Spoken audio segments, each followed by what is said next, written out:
All right, so we have one more story to get to. I'll cover this pretty quickly.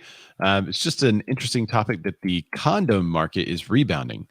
So home shoppers taking advantage of some discounts occurring in the condo market, fueling the sector's recovery since the start of the COVID-19 pandemic. Many home buyers are drawn to the upsizing, headed to the suburbs in favor of large community, but single-family home prices soar. Some are looking into condos. So condos are lingering on the market longer, averaging 36 days in October compared to single family homes, which is a 27-day average. So nearly 23% of condos sold for more than their list price, and about 37% on the single family homes. So basically, due to the economy and also due to the COVID, you could get some savings over purchasing a single family home if you can live in a condo. Okay. Yes. I just want to go ahead, just finish it, and then let me make my point. I just want to get to this last quote. This is from Forrest Moody, a real estate professional with Redfin. He said that before the pandemic, and this is kind of anecdotal evidence, right? So, but he said before the pandemic, it was challenging to find a condo in Seattle for less than $500,000, but now there's plenty selling for under $400,000. Real estate professional with Redfin. He said that people who are buying condos are now people who couldn't afford to buy one a couple of years ago because prices were so high. I recently sold a condo within walking distance of Amazon's headquarters for $510,000. Condos in that building normally go for $550,000 and up. So they are seeing some breaks in the condo pricing around the country. And I think here too, but condos were not really selling great. Arkansas is not a real condo place. If you're moving to Arkansas, you want a yard and an acre or something, right? That's why you're going there, and a free mountain bike. Right. Which you can get right now if you move to Arkansas and like $10,000. I'm heavily considering it.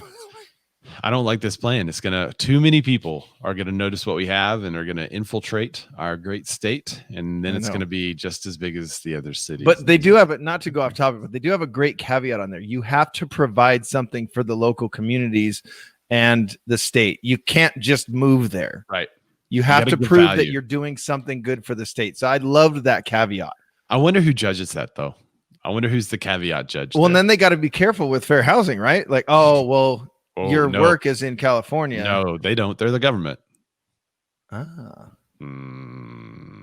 their workaround. So, but I want to make my point because Pete, you want to hit Pete's comment? You want me to make my point? Yeah, there you go. He said the CE is an absolute joke. They show wildly unrealistic scenarios to fill 3 hours instead of just saying you can't discriminate for any and all reason ever. Full stop. End of class. Right. That's all they should say. And then you're like, okay, cool. Sign here. And then go, boom, there's my CEs. Okay. But I wanted to make the point just, too many. Yeah. You have a lot of people coming there, but it's mostly because you don't change time zones. That's why people don't want their time to change. They just want it to be the same. That's what I'm bringing another amazing beard to Arkansas. That's why I'm coming here. So, and by the way, I know that Arkansas was first. So I know the history of Arkansas. I know that. Now let me. Arkansas was before Kansas, so that's why Kansas should be called Kansas. Just like if you have a tool, you can saw. Anyway, but I want to make the point about condos. So this is more consumer facing and maybe newer agent facing. So you just hear the stat is essentially what they're saying is you can get a deal on condos right now, right? So something was 500 a year ago, now it's 400, which I would like to see the actual numbers behind that.